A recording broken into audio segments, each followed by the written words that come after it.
పిల్లలు మనకి వినండి. జూన్లో ఈ షేప్ లో ఉంటుంది. అంటే సన్ ఏమైంది మనకి ఎర్త్ ఏమైంది నార్త్ పార్ట్ ఇలా వాలింది. ఇలా వాలినప్పుడు ఏమవుతుంది మనకి మొత్తం నార్త్ పోల్ అంతా లైటింగ్ లో ఉంటుంది. South pole no light. ఇక్కడ చూడండి డ్రాప్స్ ఆఫ్ క్యాన్సర్ మీద లైటింగ్ పడింది.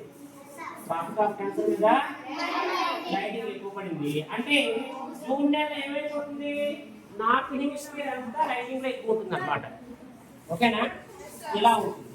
మరి అదే ఎత్తు ఇక్కడికి వచ్చింది. డిసెంబర్ 23 మళ్ళీ చూడండి ఈ ఫోటో మీద లైటింగ్ పడుతుంది.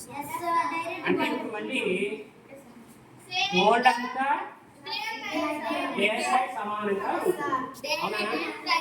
For suppose ఇప్పుడేమైంది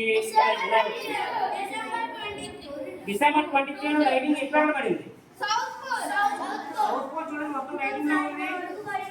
south pole lighting లో ఉందా? ఓకే. నార్త్ పోల్ చూడండి ఎక్కడ ఉంది? నార్త్ పోల్ చీకట్లో ఉంది, లైటింగ్ లేదు. ఓకేనా? మరి ఇలా ఉండేటప్పుడు ఒకసారి చూడండి ట్రాపిక్ ఆఫ్ క్యాప్రికాన్ లైటింగ్ పడుతుంది. అంటే ఆస్ట్రేలియా చూడండి సమ్మర్ వచ్చింది, ఆస్ట్రేలియా ఎదుగు వస్తుంది ఇక్కడ. అవునా?